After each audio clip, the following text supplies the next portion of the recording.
Like when people think of the name Mila, what do you want people to think? Mila makes us feel that we can do and survive hard things in life. Yep. You know, when people talk about connection, I think in general, we have a lot of attachments and very few connections.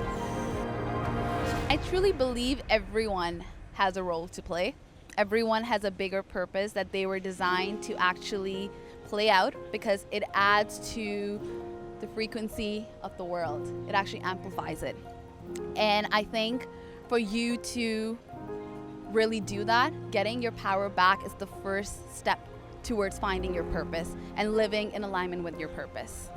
All right. Oh my gosh, Mila, you're actually like you're I'm like in the perfect spot. Like look, if I go a little bit forward, that's where I'm ruined. I And have like to be here, like back here, and Oh then my like my whole goodness. shirt's like super white, super composed. Anyways, hey oh hey, what's up?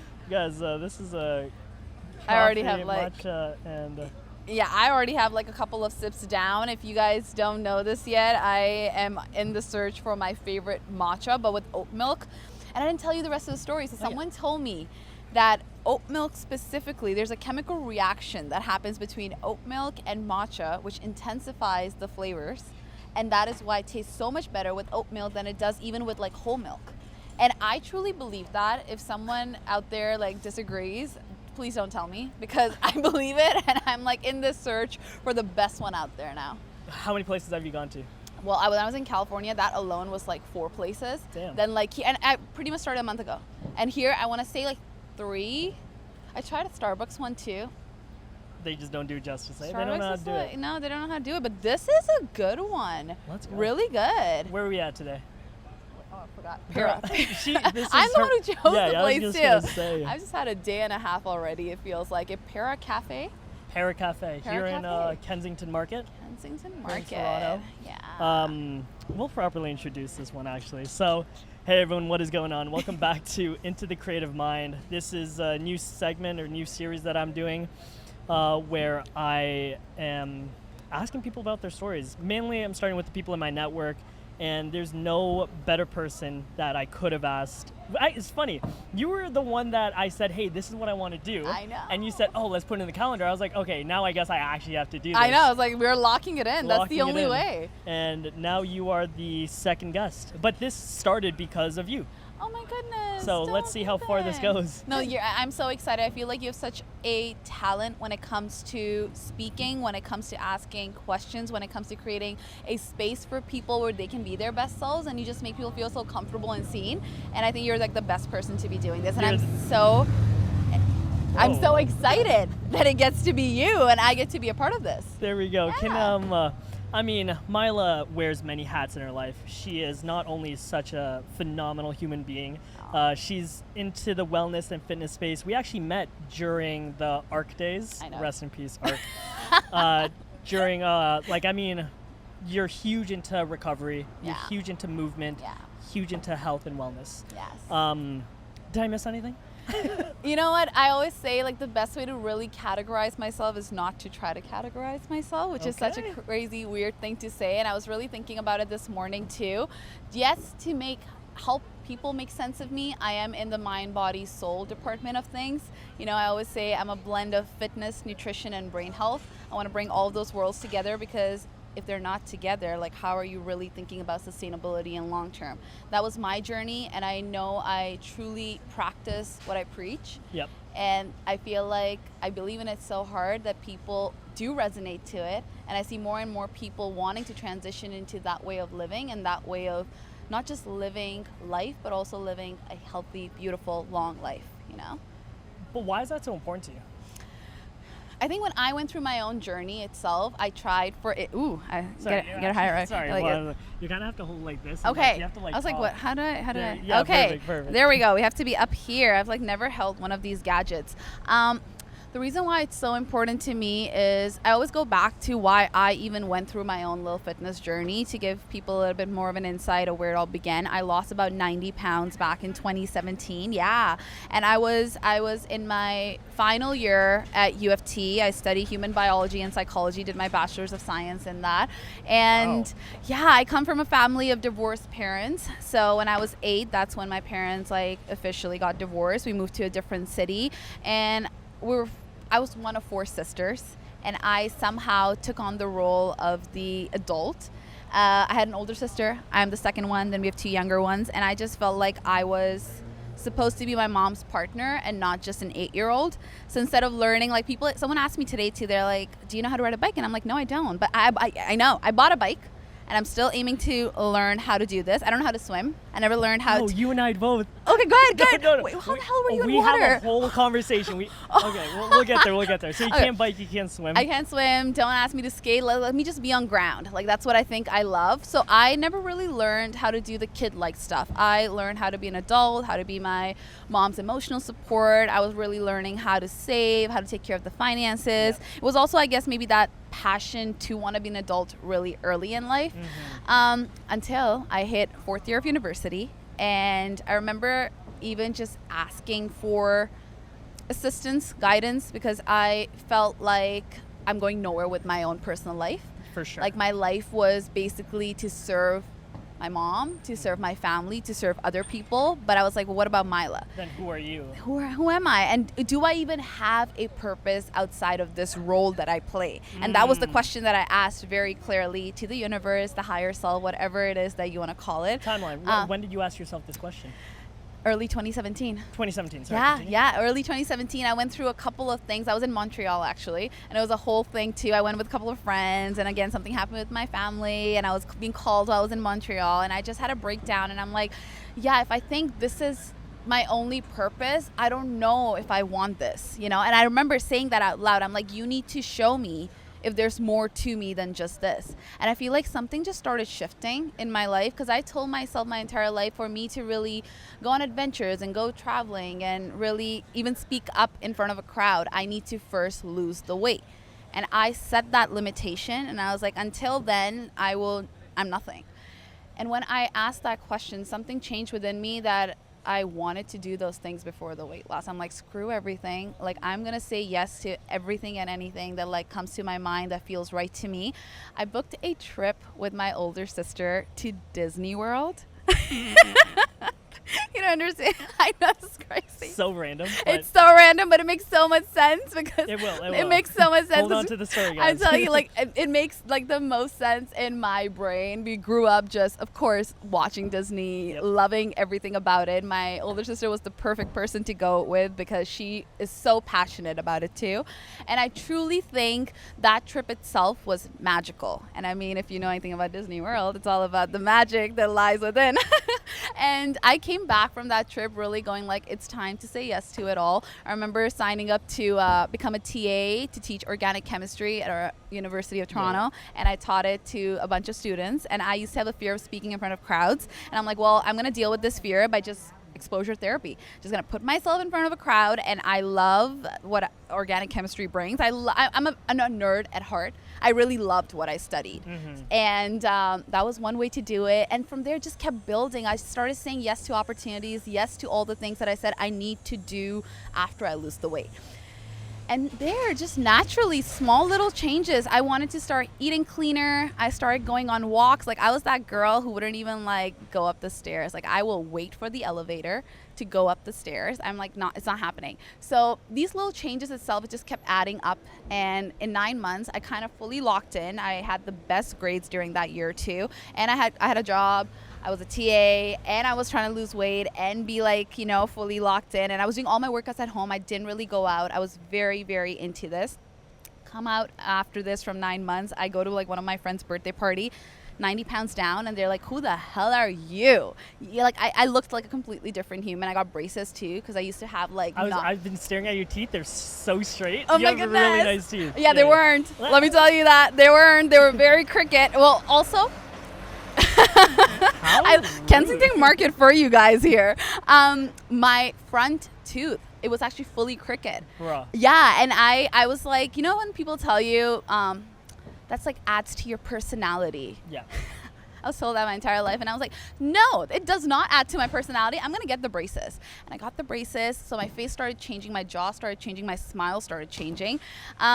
And I think that just like a whole thing came out of that itself. Like the weight loss, not only did it help me like see the potential that I have within me when it comes to setting a goal and going after that goal, I also realized that with it comes more struggles, because when you do something so locked in, you kind of do lose that relationship with your body too, because it's all about pushing. And you don't understand that balance between the push and pull. Like one thing that I constantly keep preaching to people is that balance, because I had to learn it the hard way.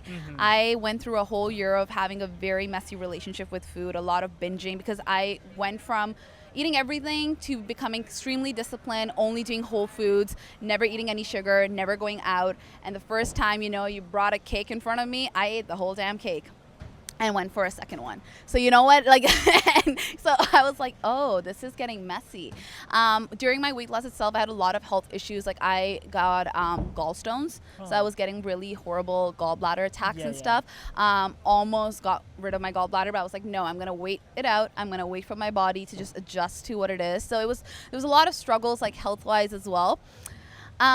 And I guess all of that together adds up to, and people say like, oh, well, maybe you're just a fitness girl, right? Because you lost the weight and now you're out here like talking about fitness. And I'm like, you guys don't understand, without me really committing to the pain, to experiencing the pain, to going out there and experiencing the fear and doing the things that I know I'm capable of, but I'm so scared of doing. I was like, that's what courage is. And that's what I decided to show up as, because at the end of the day, that is life. Like nothing is gonna ever be ideal. Like even if you go and set yourself a goal and achieve it, you'll notice like once you're done achieving it, it feels like nothing, absolutely, because most of that dopamine comes from the journey. And then there you are setting another goal and another one and another one. The journey keeps going on, and at some point you have to realize that instead of chasing the external, you find that stability and peace with the internal.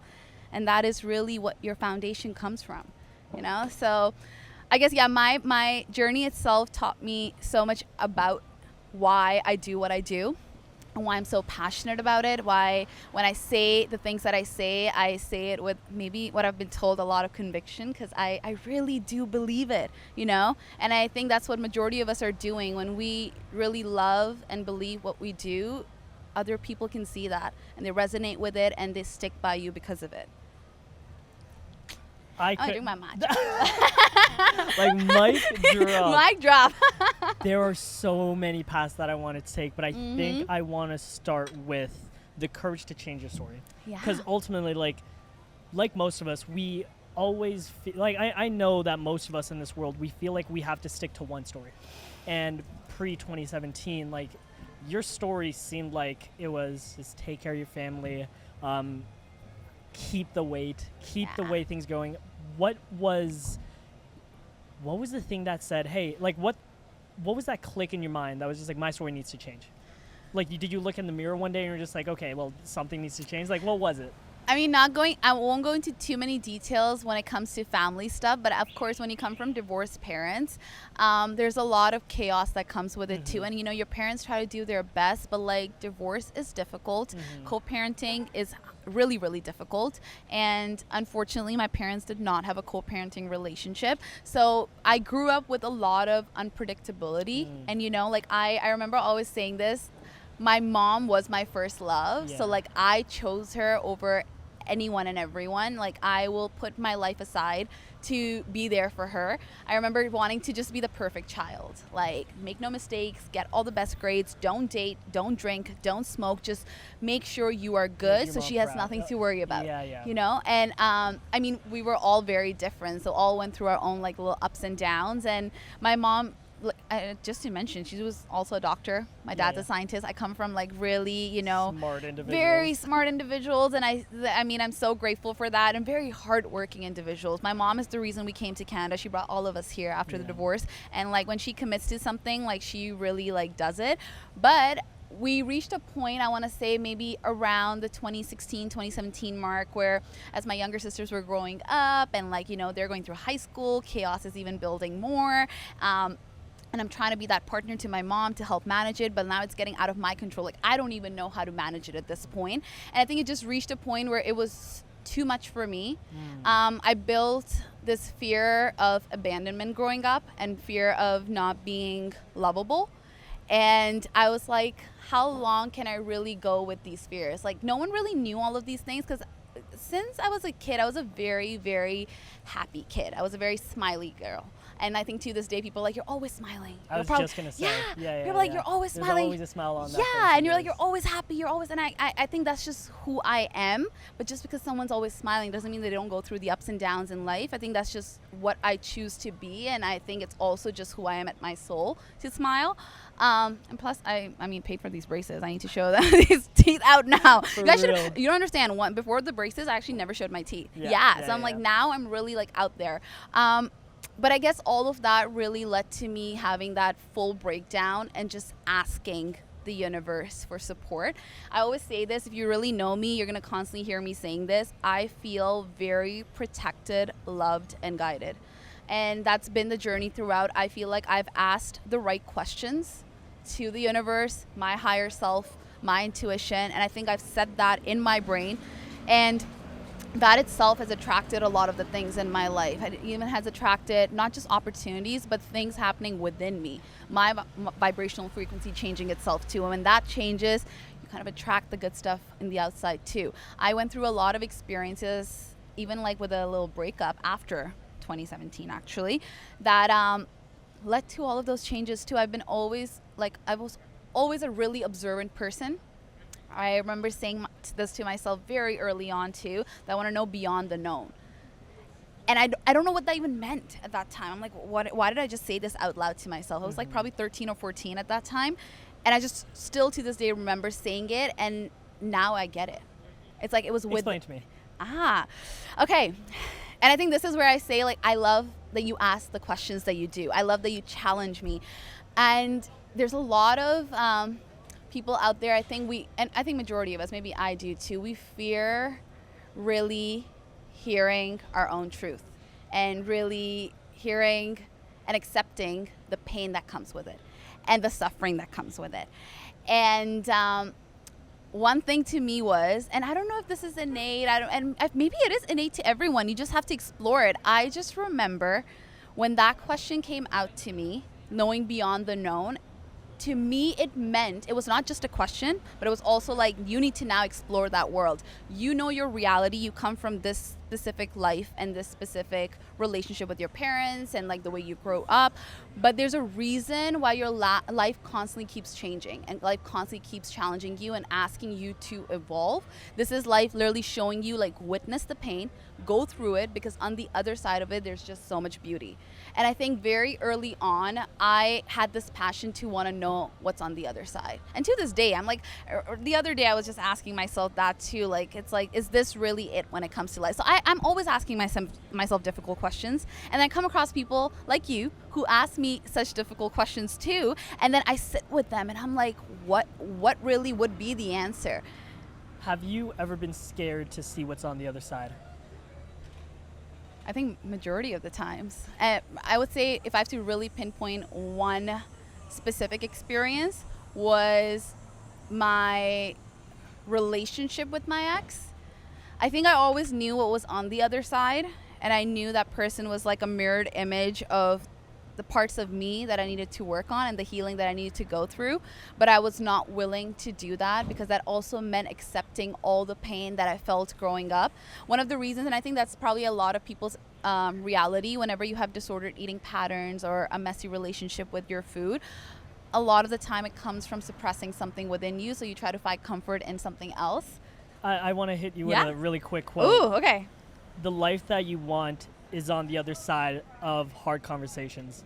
And what you just said is just like, you knew that there was a part of inside you that was reflected on your ex. Yeah. And you just didn't want to have that conversation. Because everything's about communication when it comes to relationships with your body, food, partners. So I I hear you on that one. Yeah. And you know what? It was also because that meant I also had to accept that fear of abandonment and that fear of not being lovable was something within me. It's not that that person was giving it to me in some sort of way. Maybe he was reflecting it too, but I was creating that reality. I decided to really, I think one of the ways that I experienced a lot of my pain and my suffering is also by taking my power back.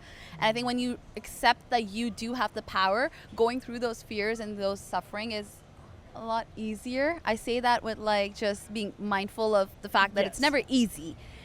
If I asked you just 3 tips, or like just give me 3 examples of how do you take your power back? In personal, personally, how did you take your power back? Having conversations with yourself and taking out the time to have those conversations, real, true conversations. Even things like as simple as, why did I react the way I reacted? And I use the word react, being super mindful of the fact, the impact that reactions have. So it's not respond. Why did you react the way that you reacted? That's the one thing that I'm very, very mindful of, because I do react. I'm not always smiley. I have my reactions too. So that's one thing, being super, super honest with yourself and having those conversations with yourself alone. That's number 1. Number 2, getting your power back, being okay with being alone. I know that's a hard one. And I'm going to push it even further. Being in love with being alone. Oh, how does she do that?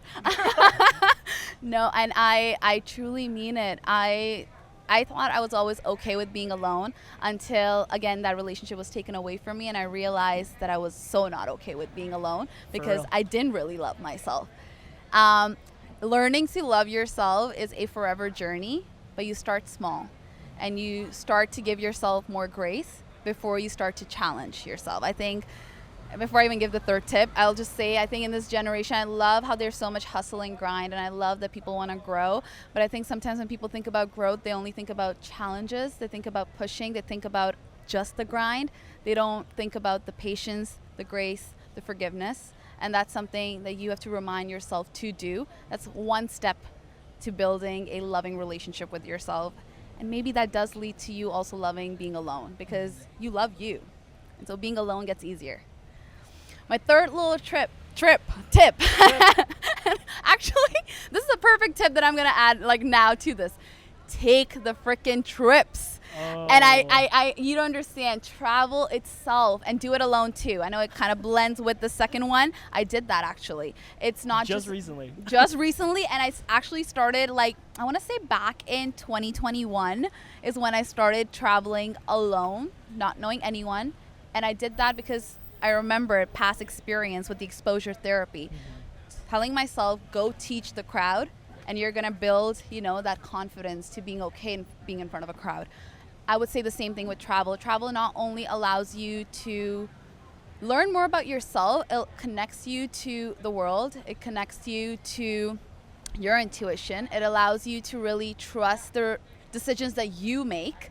Yeah, because you're relying on you at the end of the day when it comes to those solo traveling, all of that. But I think travel also reminds you that this world is so big and you are so small, and that's okay. And you being so small still has a big, big impact on this world. I think when people think about impact, they think about changing the entire world. But travel alone allows you to be with that one person, having that one conversation that can change both their and your life. So another one I want to say that helps you get your power back. Yeah, what's the bonus tip? Ooh, the bonus tip. Okay, out of all 3, if I have to really pick, time alone. Love being alone. Okay. And I'm very mindful of saying that too, because I understand we're social beings. Us as humans, we need that connection. I always tell people, I think sometimes we think about validation as such a negative thing. Yeah. It's how can you want this validation from another person? I'm sorry, you're human. You're a social being. This is where you thrive. This is very primal of us. That's how we survived in the past. So we can't take away our need to want to connect. But I think we need to also connect to ourselves. I agree. Let me ask you, why is it so important for people to get their power back? I think that goes into that bigger purpose in life. For you to really And I truly believe everyone has a role to play. Everyone has a bigger purpose that they were designed to actually play out, because it adds to the frequency of the world. It actually amplifies it. And I think for you to really do that, getting your power back is the first step towards finding your purpose and living in alignment with your purpose. One of my biggest things, and you've one thing that I can really appreciate with you is you're like, Justin, I really like your ability to like tell stories. And like my whole thing right now is storytelling, and I want everyone out there to really understand why it's important to tell their story. So right now I'm on a mission in this world. Like my purpose right now is to help people recognize that their story matters.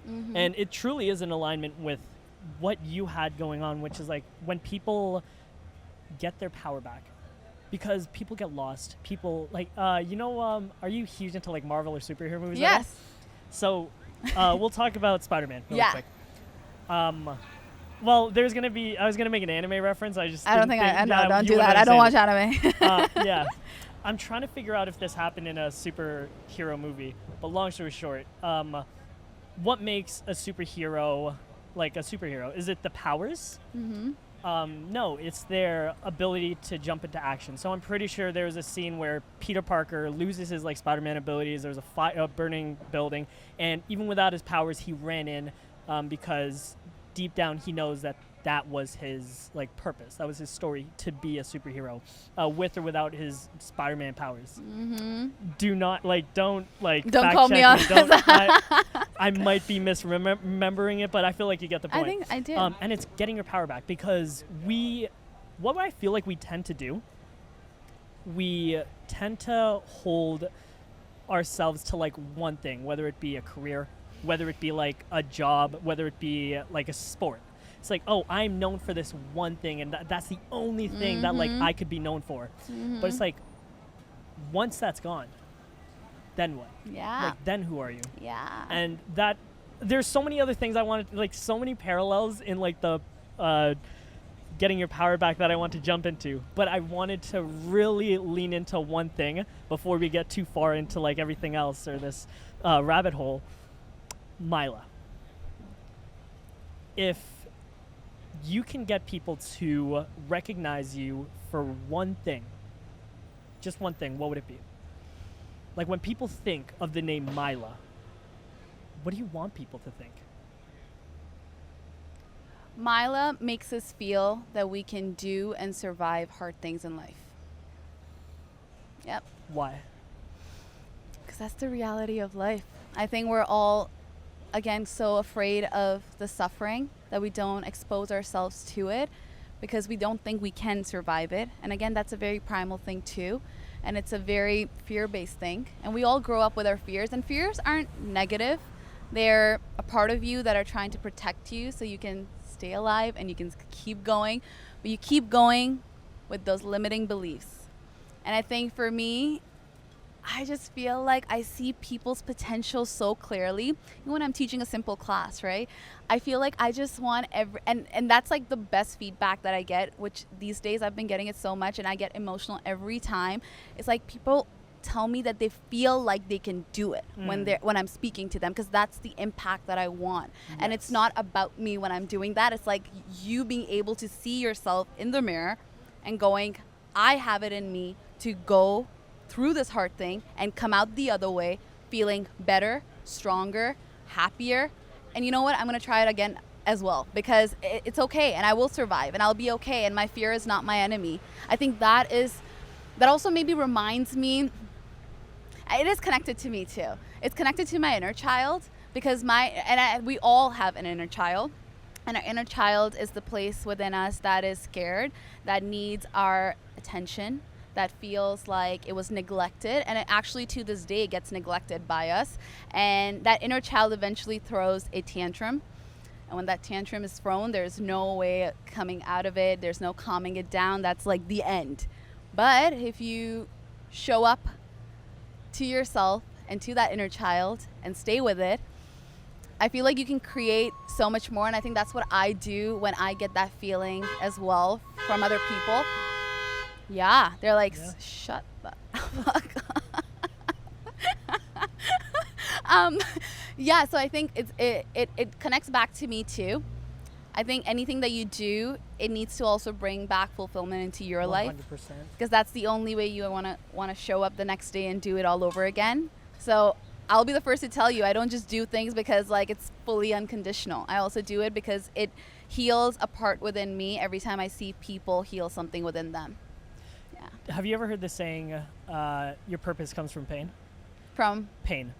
pain, yes. So hearing, obviously, just the whole beginning of this episode, just hearing about the way you grew up and the way you treated yourself, treated your family, I feel like that is like the anchor to like why this is the purpose you're trying to serve, like why you really want to help people get through the struggle. And I kind of like sit in the struggle too. What I love about fitness, I'm a runner, you know. Yes.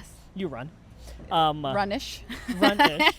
The thing with running is you literally, especially like long distance running, you're going to be in pain. Yeah. And like depending on what goal you set, in life, if you're going to hit a goal, whether it's 10K, half marathon, full marathon, to get to that point, you know you're gonna have to like push through that pain, because it's running is painful. Yeah. Running isn't fun, especially if you have like a higher ambition to like hit that distance in a certain amount of time, like constantly moving the goalposts. Oh, I want to run further. Oh, I want to run further but faster. Like in life, we're always moving that goalpost. How often do you find yourself moving the goalpost? Like, if I were to ask you, sorry, I'm asking so many questions. I love it. The first question I want to ask is, what was the goal 5 years ago? And did you meet it? And then the next question will be like, where did you move the goalpost? Now, do you want to choose a category of goals? A goal is a goal. You tell me where you want to lead it. Let's choose fitness. Okay. 5 years ago, probably like early into my fitness journey as well. I think the goal was to get as lean as possible. Okay. Yeah, because I was a big, heavy girl. Setting a goal as get as lean as possible was like something felt too unattainable, right? And of course, you get the leanest ever. And I even considered competing at one point. I had a coach as well. Not going to go too much into that, but I don't know, it will be really hard to convince me to get a coach again. She told me that story. You guys are missing out. It was a good story. Yeah, but I got into the best shape of my life. For and sure. I was like, oh, I can do this. But in the whole process of that, I lost me in so many ways. Yeah. You know, and that's why I say it's when you set goals and when you go through this healing journey and getting your power back, it's not a one-time thing. You don't just go through it once and you're like, I'm healed. I actually did that. I tried that. I was like, okay, I'm healed. And then someone freaking triggered me and I was like, I am so not freaking healed. Like, I need to do this all over again. I think that's the beauty of it all. That's like what allows you to truly evolve into who you are and what you become. So specifically when it comes to fitness, my goal has changed so much. It's not about getting as lean as possible. It's about feeling strong, feeling healthy, feeling good, feeling like I have an actual relationship with my body where I can trust my body as well. Sometimes we feel like our brain is the only thing that navigates the whole system. Your body is constantly speaking to you and it's sending you cues. And there are times where that brain and body needs like a balance as well, where it's not, and again, going back to that balance between the push and pull, it's not just about the push there. And your body will remind you. And if you don't listen, that's where people experience that burnout stage. And I've been burnt out. Yeah. I've been burnt out by setting all these unattainable goals, or even goals that I thought were unattainable and they were not, and I did it. And then I was like, I'm so miserable. So the way I look at fitness now is so different. I was actually just telling this to a friend earlier today too. I think I'm going through a phase where I don't seek this extreme HIIT workout energy stuff. It's I just feel like it does nothing for me. Just to quote though, I love strong Pilates. I love strong Pilates. I like, if I have to really choose a place where my heart rate is like elevated, it's strong Pilates, because it's like, it speaks to my soul. We'll dive into strong Pilates. We definitely will. Think about what that is too. But sorry, can we actually sit with burnout really quick before you jump into continue with the goal? Why do you feel like you burnt out? Did I phrase that question right? No, I think you did. said. Okay. Why did it feel like you burnt out? Yeah. English is hard. There's so many. I know. It's like, wait, what did I just say? Who am I? There's so many answers to that, and I have to really pick. it was truly because I stopped listening to myself and my inner world. I want to say, like, the last time I burnt out, which I think took a major toll on me. That's why, guys, last summer when I was in Toronto for a whole month, it's because I was majorly burnt out and I hated everything about Toronto. Except what? Strong Pilates. Strong Pilates actually did not come out there. No, you're right. It was actually maybe that would have saved me, but maybe that would have kept me here. No, that's when I went to California and I was up in the mountains for a month, and it's truly because I stopped listening to me and that internal voice that I really was connected to. Can we sit with that? Oh my God, I kind of just want to, like, you say something like, I want you to continue going, but like, I want to sit with that. You're in California in the mountains. You were burnt out. Talk to me about the healing process behind that. Like you said, one of the best ways to get your power back is to travel, be with yourself, learn to love yourself. I feel like this is where, like, not only just people want to, like, this is a conversation between me and you. I respect everyone listening, but like, I want to hear you. Like, I want to talk to you, and I want to know, like, for me, if I ever face burnout, the first thing I want to hear is like, yo, Mila said this. You know what I mean? So, like, talk to me. Tell me, when you burnt out, you left, went to California, went up the mountains. I want to be there with you. Talk to me about it. Being up in the mountains, so Southern California, I have a true love for Southern California. I think there's just something about the people, the energy, the vibe, and on top of it all, this is where my true healing lies, nature. My absolute true healing lies in nature because I've always been really observant of nature and the way it just exists and it just is. And it's so effortless with that. It's not trying to be something else or be better, because being better would mean this, and that.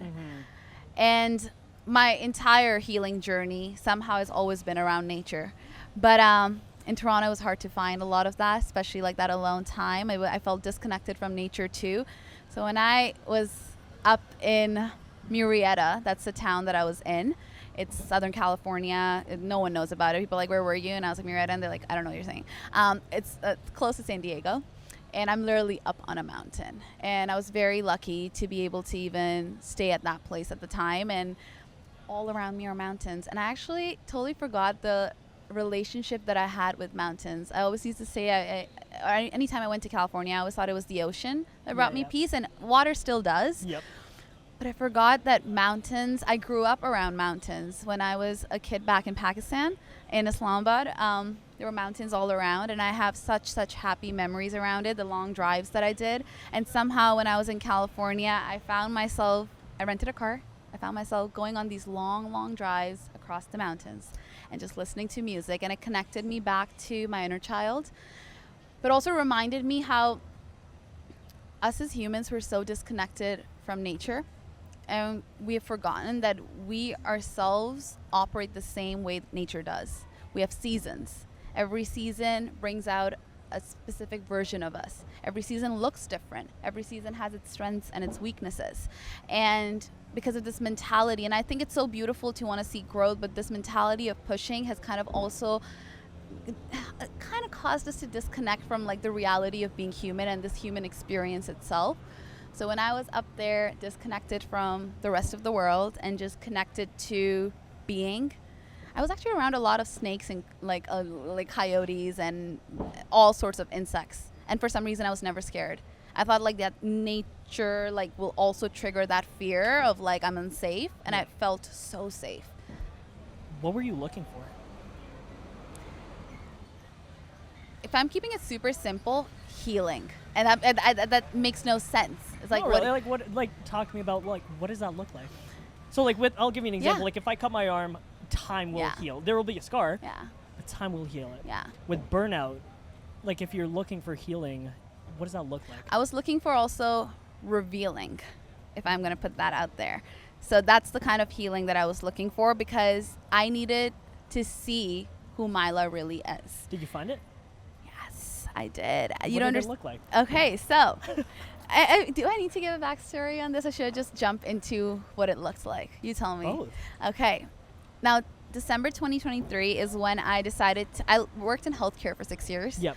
And I left it entirely. And 2024 is when I was like, I'm going to fully lock into like Mila and who she is and like what her brand is and what she wants to put out in this world. And we'll dive well into that after this. Definitely. But I also didn't have that clarity. So I am in the city. I started coming to downtown more, and I was told by many people, you want to network. And you want to network, you know, with all these people and get to know them and introduce yourself. And you have this energy with you, like people want to speak to you. And I was like, okay, yes, like I'm going to use all my strengths, all my powers. And nothing negative happened, but I just felt extremely drained after every experience. I was like, what's going on? That's why the burnout also kicked in. So when I was in California, up in the mountains, this healing energy was supposed to be a revealing energy of who is Mila in this phase when she is creating everything that she was envisioning for the past many years.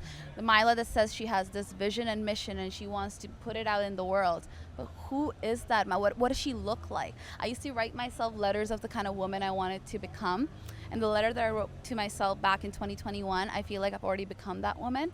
And my mistake was I didn't update the letter. So I was like, I don't know who she is. The Mila who's like living the life, or like at least started living the life of the woman and the person that she wants to be to this world. So being up in the mountains, really sitting back with myself, also getting clear on my purpose and that mission and that vision. And what does connection look like? You know, when people talk about connection, I think in general, we have a lot of attachments and very few connections. Say that one more time. We have a lot of attachments and very few connections. And I had to be reminded of this saying that I told to myself actually back in 2022, that I'm attached to nothing and connected to everything. I'm telling you, I feel like that's why I say life has always been happening for all of us. We just forget to listen. We've always known all the answers, you know, we just forget to ask the right questions to lead us back to those answers. And so when you separate and you disconnect from all of this noise, to be honest, and you go back into just being, you know, I think Jay Shetty said this on his, like, that day that we met too, and I went to Jay Shetty's live podcast performance, whatever. He was awesome. And he said, like, as humans, we've become human doings and not human beings. That was so powerful, Jay. Right? Jay just killed it. He killed it. And I think that is what's happening, you know, and so you need to pull back and just be certain times, and nature will really help you do that. Like, it's not about going into nature. And I know sometimes people are like, I can't meditate for like even 5 minutes. Why? Meditation doesn't just look in one form. It's in so many different ways. It's just observing yourself and who you are when you're just taking those breaths. And I observe myself, I observe other people, and I guess that was something that really played to my advantage too when it came to going through this burnout and going through this revealing energy. I got some matcha there. I love that.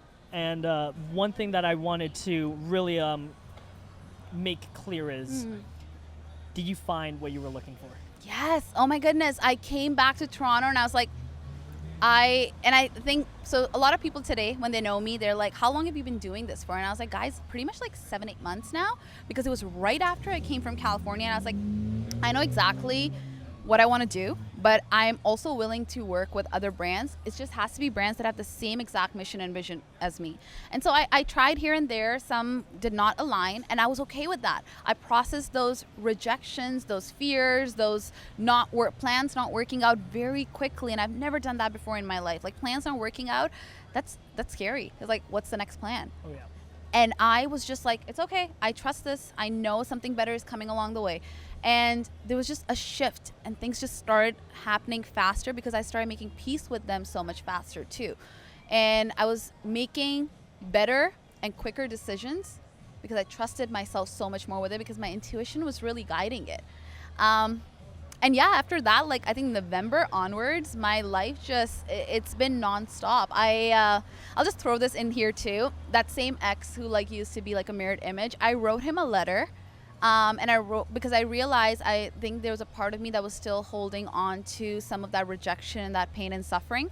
And I wrote him a letter, and one that I sent it to him and one that I kept to myself. And the one to myself had more details. But there were no evil details. I just felt like he didn't really need to hear those. Those are more for my own heart, you know? And I wanted to send it to him because I just wanted my truth to be heard. That's something I didn't do during that relationship. I always tried to be who I think he wanted me to be, so I could not go through the abandonment. I just wanted to feel accepted. So I just kept like transforming into something that he would love and appreciate. And you know what's funny? It never works. I mean, we still broke up. You know, I tried to be, again, the perfect kid, the perfect girlfriend, and it never worked out. So sending him that message too, I feel like life was waiting on me to release that as well. And it's like when I said, okay, I'm done, life is like, okay, and I'm ready for you, you know? And yeah. I want to lean more into abandonment because there's a lot of people in this life that have that one word that kind of holds them. Yeah. For me, it was, what's the opposite of courage? Fear. Yeah. Fear. I was always a fearful individual. Yeah. And my one word, just to give you some context, there's this guy his name's Evan Carmichael. He's kind of like helped me throughout my like entrepreneurship journey and just this thing we call life. Mm-hmm. And he wrote this book called Your One Word. Yeah. Him and I were sitting in an Uber to go to the shoot, but long story short, it was a conversation between finding out what my one word was, and it ended up on courage. What is your biggest fear? Like, is abandonment obviously up there? Yeah. But is there something else? Like, if you were to ask yourself right now, like really reflect on this, what is your biggest fear?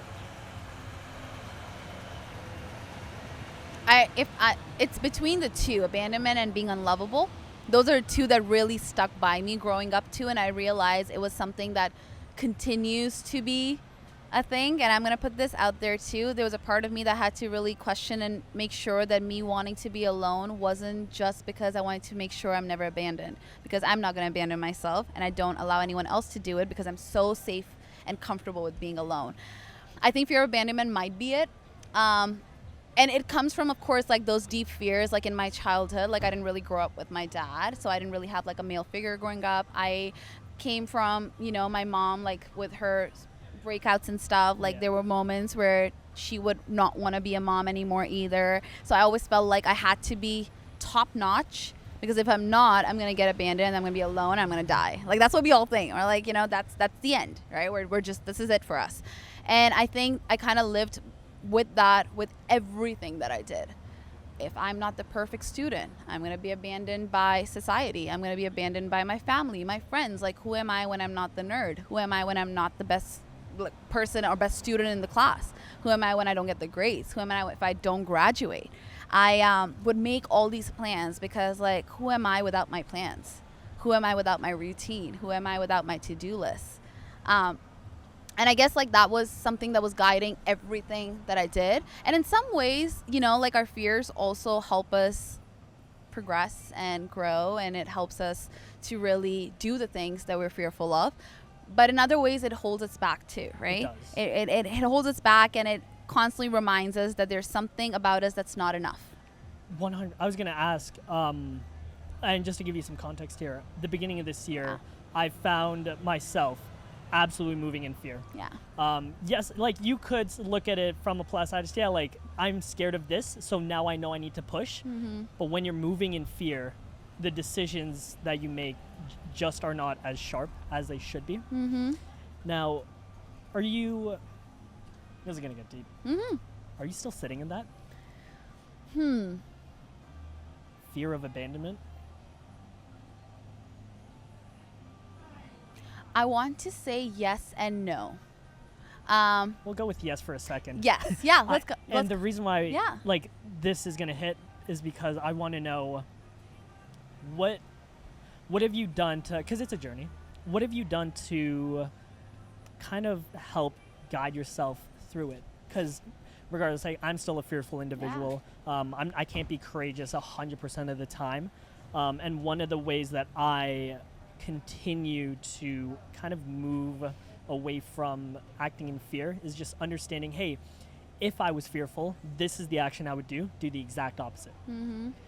Now, with you being afraid to be abandoned, like, how do you work on that? vulnerability, actually. Yeah. Allowing yourself to show up as the non-perfect version of you to the people that you at least think you trust and love, and letting them see all the dirty in you too. Not showing up as the perfection that you want to show up as all the time, because vulnerability itself is a very it's a very fearful thing to do, because abandonment, especially if you have a fear of abandonment, you showing the dirty means there's a very good chance you're going to get rejected. And to be honest, I did. I lost a lot of friends who were like, this, I can't. But then I also gained some really, really deep friendships and relationships. I got closer to a lot of them. It would take me years to even tell people that I cry. I was that version. And then I became someone who's so connected to all of her emotions. You know, I grew up really, because I had so many like women in my life. And because of the divorce and us sisters and mom, I was like, oh my God, female emotions and like energy is just so chaotic. I don't want any of this. So all my friends were guys. I was just like one of the bros. I'm like, yeah, like that's why a lot of people tell me I'm really good at speaking to guys, but it's because of all of that too. But it also meant eventually being very disconnected with my emotions. And I also went through an experience where like all the negative emotions were labeled as like, this is a weakness. And I had to learn to unlearn that, actually, and be like, no, those negative emotions are also meaningful, and they're always trying to signal us to what we need to do better for ourselves. So I think that's like one of the main things, vulnerability. I started really speaking my truth in terms of also to my parents, to my sisters, to my closest friends, telling them when I'm uncomfortable, telling them when I don't agree with something, and being okay with either rejection or acceptance, and a beautiful conversation and some growth together. You know, I think that is what really helped me. I think what I'm really still working on when it comes to fear of abandonment is romantic relationships. Yep. I still haven't like really gotten over that one yet. But everywhere else, I feel like this is the strongest I've been in all of my relationships in my life. Like, I am that person, and I was never that person. I'm that person who will bring up the hard things and be like, let's talk about this. Because you were uncomfortable. I was uncomfortable. We're both unhappy. Let's see if we can, like, navigate this. And some people are going to be down for that, and those are your people. And the others that are not, that's okay, because, you know, some people were just supposed to serve like their purpose for a specific time in your life. That's life, and you can grieve the relationship, but you can also learn to let go of it. Yeah. Which string do I want to pull? Okay, let's. It's like I want to go into community, and I want to go into friendships, and it's just like, oh, okay, we got time. Yeah, we got this. Let's talk about community and how, because right now, community is huge. Yeah. And I want to know, who's your people? Who's my people? I've, like, as in, like, names? Are we talking? Up to okay, you. what? Yeah, like, who's your people? Like, you can, like, talk about them. You can be like, I'll give you an example. Let's talk about Ali really quick. Yeah. You just randomly hit her up. Yeah. Like, that's crazy. Yeah, I know. In my opinion. Like, I'm just someone that doesn't, like, randomly DM people. But you had the courage to do so. Yeah. And you also got over your fear of abandonment. It's like, even just knowing that, like, you're scared of being abandoned, it's just like, well, what if I make this, if I was in your shoes and I had, like, a fear of abandonment, I'd be like, okay, every single interaction, every single person that I reach out to, there's going to be a chance that they're going to leave me. Yeah. And, you know, I'm going to hit you with something hard. Yeah. There's always a price to pay for everything you do in this life. And the price of love is pain. Mm-hmm. Right? Like, no matter in relationships, friendships, like, you're going to build a bond. You're going to love people. And eventually in this world, like, we are going to lose them. But that's a price that, like, that pain is a price that I'm willing to pay anytime. Mm-hmm. With you, like, getting over that fear of abandonment, why did you reach out to someone like Ali? Like, who was she to you? Like, why did she even, like, set, like, alarms or, like, dang, like, come reach out to me or whatever? I think she's also asked me that same question too. Well, first of all, the reason why I reach out or like I even deal with like this fear that I have is I've always told people, like, one thing that I'm really great at is tackling my fears. So I'm very aware of my fears, but awareness without action means nothing. right? Yeah, I agree. That's great. Yeah, and it's like, okay, I have the fear, so I'm not gonna just sit with that. I have to do something about it.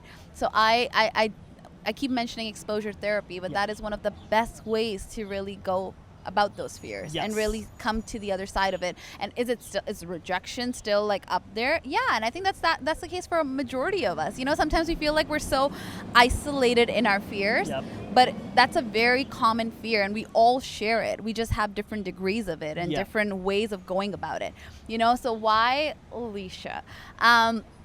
I know that was a time when I was trying to like network and stuff too, and it was I was like new on social media, and I just, first of all, okay, Alicia, I'm just gonna put it out there. Your content is poppin'. She is like, shout out to Alicia. She is like on it, and like I really, really love creative people.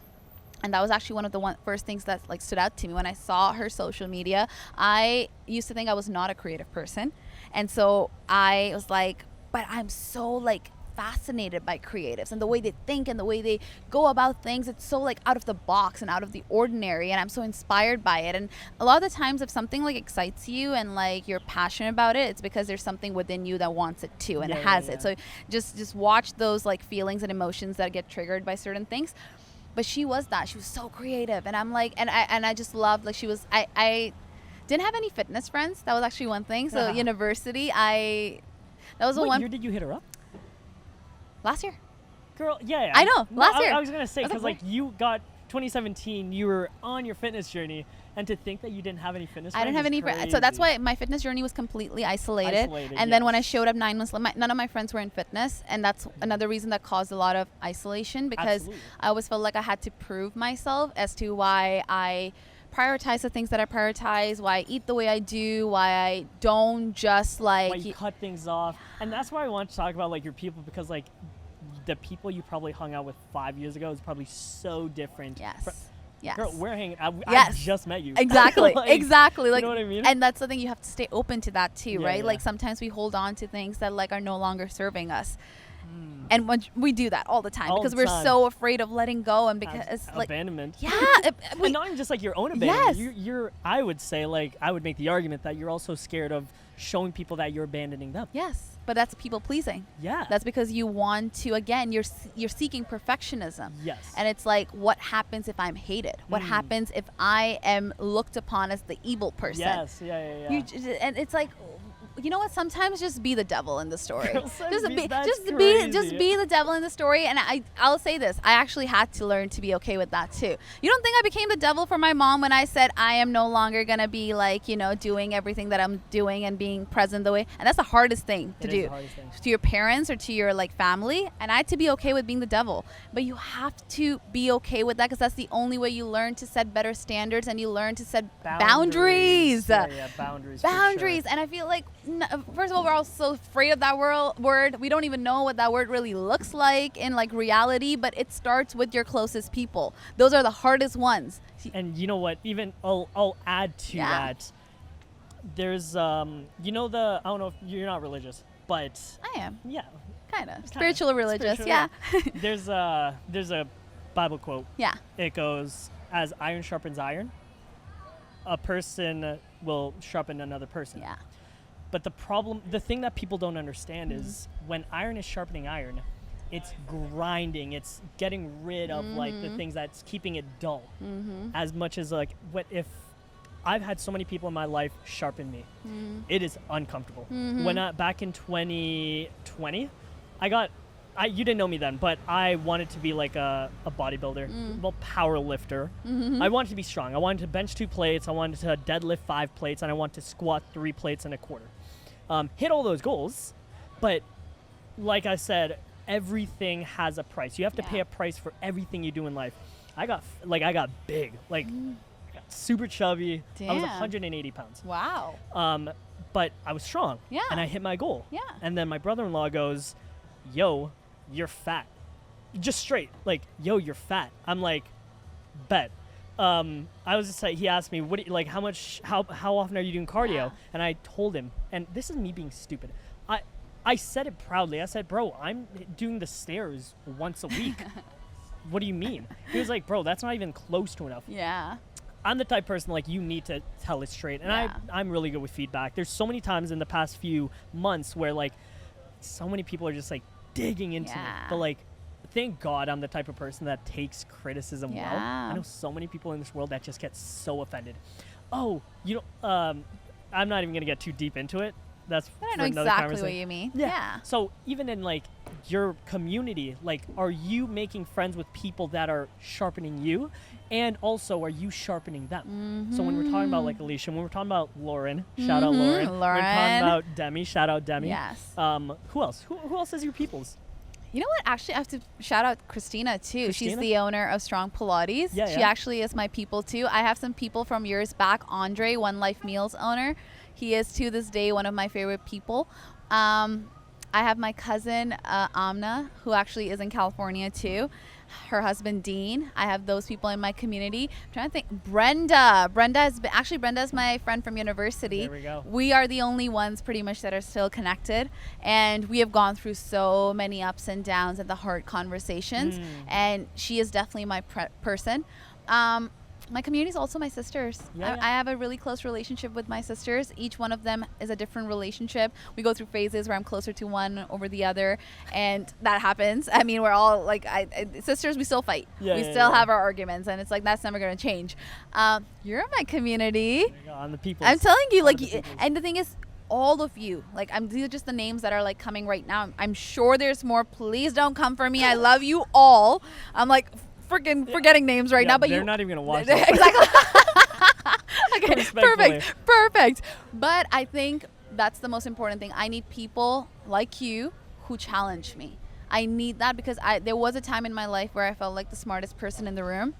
And you know what they say, right? Never be the smartest person in the room, because you won't see growth. Yes. And there was also a time where I thought I had people around me that were challenging me, but they were challenging me in ways that didn't feel true to my soul.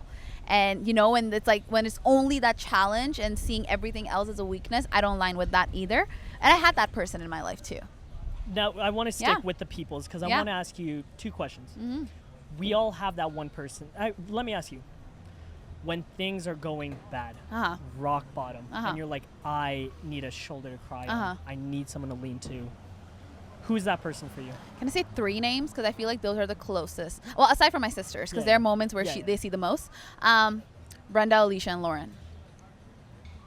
I love that. Now, the next question. I heard this, and I was like, I want to know what people's answers are. Are those the same people that when you have your wins, when you become more successful than you are today, when you hit those goals, are those also the people that you can go to and you're like, they are going to be so happy for me? You know not all. And that's not because they're doing anything wrong. It's because I take a very long time to trust. And I think I do have that because I've had a lot of years of people not celebrating me. Yes. And this is where we're getting. Yes. People, I've had that quite a lot, and I learned to be okay with that. Even go as far as like bringing the report card home and like parents just being so like not present. They know like you're really good and they want you to be really good, but like no one's really like celebrating that. And I think I just got used to that. I told this to my cousin recently too, but like when I was a kid, I think like there was a point where like they forgot about me. I was like across the road trying to come back from this lesson of mine. I wasn't far from my place, but they were so busy in their argument that they forgot about me until like one of my friend's brother, he's like passed that place like 5 times and he's like, oh my God, let me help you cross the road. So I think I still have that like feeling of people like forget about me and people, and people don't celebrate me. My ex was so uncomfortable with celebrating, but I don't think that was because of me. It was like a personal thing. He doesn't celebrate himself, so he was projecting that onto everyone too, and that's his own trauma with his childhood. And then I had friends who were always criticizing, and I don't even say challenge, they're criticizing everything I do and how I choose to live my life because it doesn't align with them. So it's also a projection. But it was never about celebrating me. And I was like, well, this is just how it is, right? Like people don't celebrate you. So I think to this day, I do struggle with accepting people celebrating that, but also voicing it to people and going like, guys. And that was the question is like, who are you comfortable with going to? Because I actually sat with that. I've definitely, over the past couple of years, I've had a lot of wins. Yeah. But I really reflected. I was like, I go to a lot of people when Yeah. I'm struck. No, I don't actually. Yeah. I'm going to retract that because you know what? I'm going to retract that.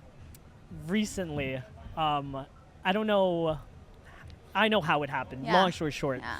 I was doing this High Rocks workout with my friend Becca. She's phenomenal.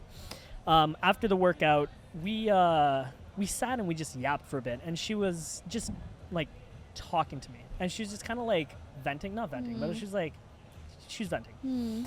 And I sat with her and I was just listening, and she's like, "Oh, Justin, like, thank you so much for like just sitting here and hearing me out." And I was like, "Yeah, of course, like that must have felt nice." Yeah. And then I was on my drive home. I was just like, man, I wonder what that's like to just have a friend sit by you and just hear you out. And so I went to my buddy Bruce, and I kind of, not trauma dumped, but I was like, hey, like, these things are going on in my life.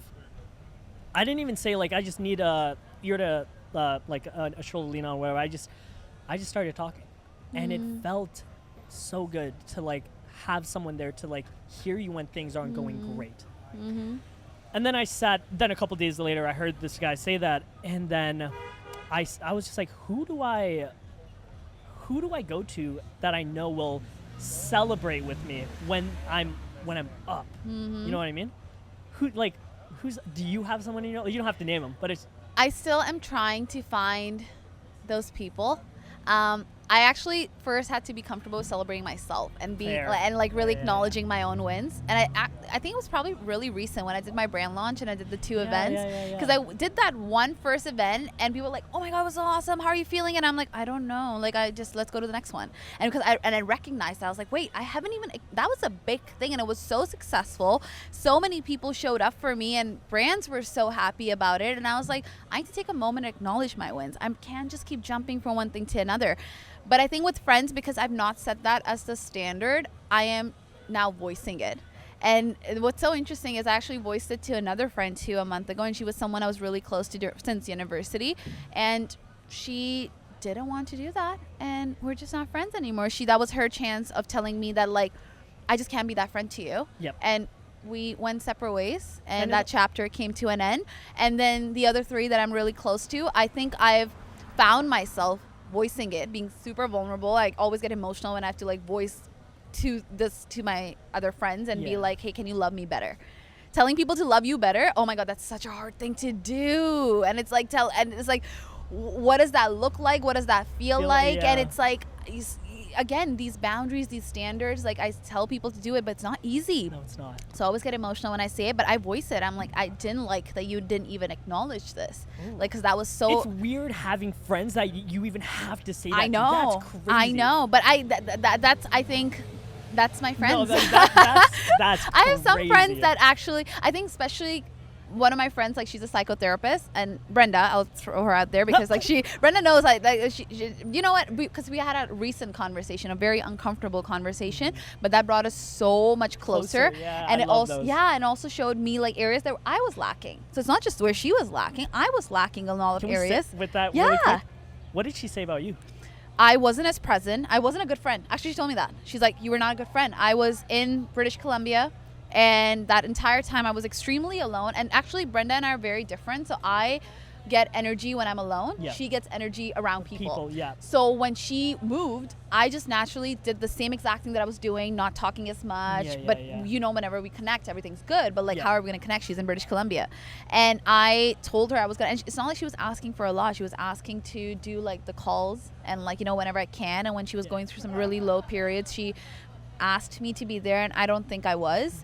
And when she even got back to Toronto, we couldn't meet up. I know we were going to try to meet up for her birthday, and then something happened with my family, and I didn't reschedule it. So we just started getting more and more distance. So by the time like my whole brand launch stuff happened, and I was like, you know, of course, sending both of them the invites to the other one who said, I don't want to do this. And I just felt like they weren't acknowledging it, so I voiced it. And one of them said she won't, and Brenda said, well, I feel like you and I are not close the same way that we used to because you were not a good friend to me. And I was like, whoa. Tell me how you felt. I wanted to sit in so many places, but so emotional and uncomfortable. I'm like, what do you mean I wasn't a good friend? It's like, first of all, it's like you get defensive. You're like, Yeah. Me, I am great. I never felt this way about you. And first thing that you want to do is be like, well, you weren't there for me. And well, I also told, because she's also a psychotherapist, I was like, I also feel like it's so unfair that like when I'm voicing like places that you should have showed up for, now you choose to like show up like and say the things that you wanted to say. And I'm like, that wasn't fair, because that just feels like more you being defensive and you trying to justify your actions, and you're invalidating my feelings. And the thing is, when two smart people come together who are really like good at like emotions, it was like our first couple texts were just like, no, you said this and I said this. And it was so funny. It was actually in between me teaching classes too. And so you're probably like already like not in the mood. Respectfully, you're not in the mood. No. And can we also take in that, like the beginning of this whole conversation, just like something about react, and yes. That's what I told you guys. I still react. Girl. I react, and my first initial thing was, you're on not. The defensive. I was like, you're not gonna tell me it was me. And then I was like, let's do a call. Like, let's do a call. Let's sit down, because like the other friend already had told me like she's kind of like done. So I was crying already. I was heartbroken. I'm like, well, it looks like Brenda and I are gonna do this call, and we're gonna end it too. So I'm already like preparing for the worst. Aww. And I'm already crying. And my sister was actually on a call with my other sister, and I walked into that, and she's like, how are you? And I was like, no. And I just started breaking down. And then we did the call, and of course it started off with like, you said this and I said this, and I was like, well, nothing changed on my end. Why did it change on your end? I was always like this. And it was a lot of back and forth till I want to say maybe both of us cried. And also because I kind of went to this place of like, listen, if like you're done, like okay, that's fine, let's just be done with it. And she's like, Mila, I'm not saying like I'm done. I'm not saying like I don't want to be friends anymore. I'm saying, how do we get better? And that broke me down, right? Because I'm like, oh, she's not leaving me. She wants fear of abandonment. It's like, because of that fear, you just want to prepare for the worst and be like, you can't get me. I'm already prepared for you to like end this. But then the person goes, wait, hold up. I'm not walking away from you. I'm staying here. I'm just trying to figure out how can we like show up better and with more love, with more attention, where I show up better for you and you show up better for me. And that was a lesson, eh? What a lesson. And honestly, that was a beautiful conversation. I know those conversations are hard, but I'm also just so grateful to have a friend like that who like wants to have those hard conversations with me, who wants to hear me out, who wants to try to do better, and who challenges me to do better too, because I actually recognize the areas where I was lacking too. And that's iron sharpening iron right there. Not to say you're dull, but like, do you think like as you're like progressing through life, as you're going through challenges, like life really dulls us, you know what I mean? And what I love is the idea that she came into your life and made you realize, hey, like maybe I probably wasn't acting with the best intention. You know what I mean? And again, that goes back to like having those real truthful conversations with yourself too, like to ask yourself, were you actually like, does she actually have a point? Because she did. In that moment, I could have stayed defensive. You could have. And I could have been like, well, screw you too. Yeah. But I was like, I know this is the truth because I felt this truth. So why will I deny it? You know? So those moments are important. And in those moments, you get your power back and you get your friendships back too. Do you know what I love is the idea, like I love hanging around people that really understand, like, hey, you can actually, like you're emotionally intelligent enough to take a step back and realize, okay, maybe she has a point. Yeah. I was just I had a conversation earlier with someone. I'm not going to call you out, but you know who you are. I talked to him weeks ago about like him doing something wrong. I'm like, bro, like you shouldn't be doing this. You shouldn't be doing that. And here's my like list of reasons why. We just got off a call like before this, and he goes like, yeah, Justin, like I realized like I may not be ready for this situation that I'm in. I was like, I just like talked to you about this. And he was like, yeah, I know, like I was defensive. He was on the defense because just like you, he was unlike you. He couldn't see it. Yeah. But it's good. Like thankfully, like it takes time. Like so they'll realize it one way or another. You know what I mean? After having those hard conversations. Yeah. A lot of people really avoid hard conversations. And I'm also I hate confrontation. Like people that know me, I'm so laid back. I'm super chill. Like shit pops off and I'm like, just let it like by all means, like whatever, I don't care. Like I'm very dismissive. I'm very it'll bite me in the ass one of these days. It probably has bit me in the ass. I just whatever, haven't realized it. I avoid hard conversations as best as possible. But now that you're saying that, it's just like if I attacked harder conversations, would I be more courageous? Mm-hmm. Would I appear more courageous? I don't Mm-hmm. know. I know you have somewhere. It's 4:46. Have we actually been? We've been Wow. yapping. I want to sit and talk about the. What time do you have to be at Unity? Well, my client's at 6:30. Cool. So we need to get some content, like Yeah, yeah. 15 minutes of that. Yeah, Like- girl said 15. And How long girl, do we need? we need at like 30. Okay, we need to get Yeah. there. Then like maybe leave at 5. Yeah. Anyways, Anyways. I want to sit and talk about your event really quick. Yes. Because I was just at this I was at Russ's concert. I Yeah. don't know if you saw my recent post, but I love Russ. I love Russ. All my heartbreak moments. Russ. Oh my God. Ugh. So I listen to him. I still go back and listen to him. he was phenomenal. He Yeah. was phenomenal. And I made I don't know if you saw my post. We'll watch it in the car. Okay. But long story short, he was like, we forget to be present. Something like that. I forget what he said. But Mhm. long story short, you looking at your event and he's like, oh, Mhm. let's move on to the next thing. He said the same thing. Mhm. He was like, when he was popping off in 2016, he was like, I wasn't mentally there. He was just like, I didn't even know what it was like because mentally I was in 2025. I was already thinking about what's next. And he regrets or he misses the opportunity of being like, oh, like being present. Mm-hmm. So I want to ask you, like, what was it like be present right now? Like, what was your event like? Your first like brand event? Oh my goodness. The first one. I wish I could have been there. I'm so sorry. No, that's okay. There were just so many highs in that entire like event, the planning. First of all, I didn't ever aim to do a brand launch. Mm-hmm. Just one thing after another. That's what I said. Like when life is like in your favor, like it just keeps rolling. Yeah. So that itself was like, okay, I guess I'm just going with it. Like I'm just gonna accept whatever is being thrown at me, and it was all the greatest things being thrown at me. I did not think all the brands were gonna show up and Yep. support. Yeah. Because again, I've gone to so many fitness events now, Yeah, right? yeah, And I yeah. see all these brands showing up for people, and then like when you work with like other companies, you try to connect brands with the company. So I've seen brands show up for everyone. I didn't think they were gonna show up for me. I'm like, why me? And it's like, even their answers were really kind too, because like they just believe in me. And they just believe in my mission and vision, and they believe in the energy that I exude and the way I make people feel. Yeah. And I just think that alone is so validating. I'm going to use that word, but we need that. We need acknowledgement. We need validation. We need someone hyping you up, right? Not your friends and your community and your extended community, Yeah. right? And that itself was just like, I remember like the day of the event, I cried alone because I was like, I can't believe this is happening. Like Yeah. the support and the love and like being able to like even do this with people. Then Christina's just so freaking awesome. Like again, I did it at Strong Pilates. That was where I did my first event, and like she was just so supportive, and that alone also showed me like I'm working with the right person. Yeah. Like this is the person I want to create experiences with, because it's just the way that she opened up her space for me. Yeah. And I think that itself, like, it was just so warm, so loving, and she's always been like that. That's just who she is. So like if anyone ever gets a chance to meet Christina, that's just who she is. Like I want everyone to work with her.